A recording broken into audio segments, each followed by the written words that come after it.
In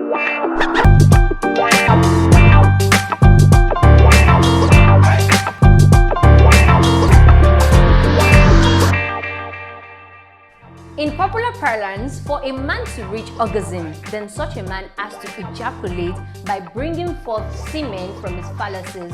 But there are some situations whereby some men reach orgasm but they never ejaculate. Why?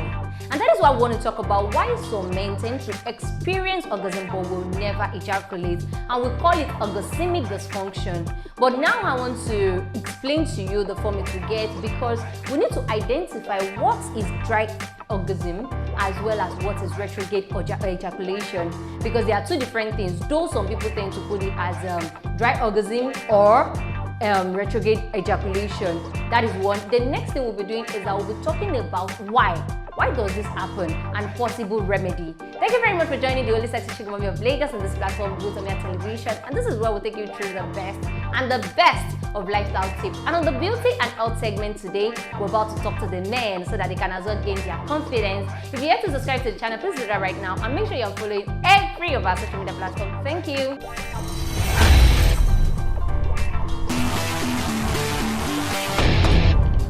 It is possible for a man to experience orgasm without ejaculating, and like I said earlier, it is called retrograde ejaculation or dry orgasm. The difference is that dry orgasm occurs when an individual reaches orgasm but never ejaculates. That means there is no production of semen in the body. So the entire body of the man is not even producing semen, talk less of him bringing it forth. And when we talk about retrograde ejaculation, this one has to do with there is the production of semen, but the semen is being diverted.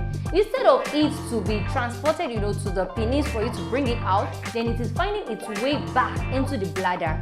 And this can actually be caused by a lot of things, but the bladder tends to adopt the semen, and at the end of the day, when the man is urinating, it tends to have a kind of a milky urine.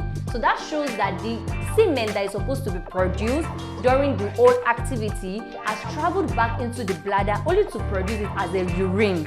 So that shows that such a person is suffering from retrograde ejaculation. So some men have actually lost their confidence when they do the do and they can't even ejaculate. Not because they did not reach orgasm. They reach orgasm but they can't just bring forth semen, just the way it is believed that it has to be. Another thing is that these people, at the point of orgasmic function and all of that, their body tends to react the same way it would have reacted just like if they ejaculated. So they feel it in their body like I did ejaculate it, but they did not ejaculate jack shit. And that is quite something that brings about lack of confidence in some men, and they tend to feel so overwhelmed by the whole problem.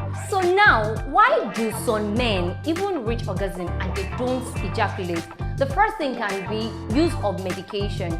There are several medications we tend to get into that will make use of, and they have some side effects. So the side effects might actually be playing on the men by having a dry ejaculation. For example, there are some hypertensive drugs that tends to give some level of side effect, and that is dry ejaculation. That is in men. And there are some that when you take them, it tends to cause you retrograde ejaculation. So that one tends to bring back your semen into you and you produce it as urine. So it is just something that is quite normal. So that's to show that it's not a long-term kind of problem. So as it is not long-term in some people, it is long-term in some other people. Another cause can be enlarged prostate.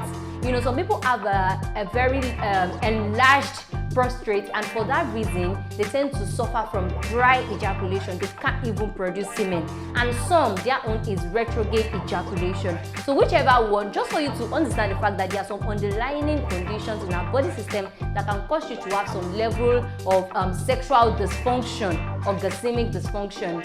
And another thing is surgery or radiation from some level of therapy, probably prostate cancer therapy. So when you are involved in some surgical processes that has done a kind of, that has opened your body to a kind of radiation, and the radiation is quite close to your male orgasmic part, then it can cause you to have dry orgasm or retrograde ejaculation, because the radiation tends to cause that orgasmic dysfunction. Nerve damage, yes, nerve damage too can also cause you to have erectile dysfunction and all kind of orgasmic dysfunction associated with it, because it's mostly caused by diabetes. So that's to show that some underlying health condition can be the reason you're suffering from dry orgasm. Another thing is that depression. Most time when we tend to talk sexual on this platform, we tend to tell you that all of these sexual experiences is highly mental in nature. So if you're not mentally stable, if you're anxious, if you're nervous, if you're depressed, then your performance would be altered because you're not in the right frame of mind and you won't be able to flow with the moment. Your mind is diverted among other things. Another thing that can cause you to have dry orgasm is when you are having absence of testosterone.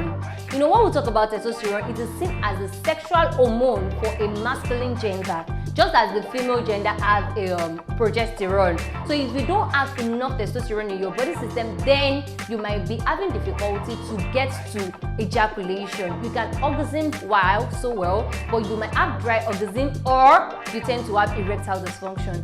These, among others, are the reasons some men are suffering from orgasm without ejaculation. So now, when you reach climax but you are unable to ejaculate, then we call it dry orgasm. So now that we've identified all of the reasons, the causes, and the difference between dry and retrograde orgasm and erection and ejaculation, the problem now is that what do we do? Fine, there are some over-the-counter drugs, but I wouldn't recommend that. It is better you go see a medical practitioner so they'll be able to identify the cause as well as know the remedy, because the causes varies from one person to another. So thank you very much for joining me today, and if you have some other things to add to it, you can do that in the comment section. I remain the only sexy sugar mommy of Lagos, and don't you forget to subscribe, follow and like this platform. Until next time.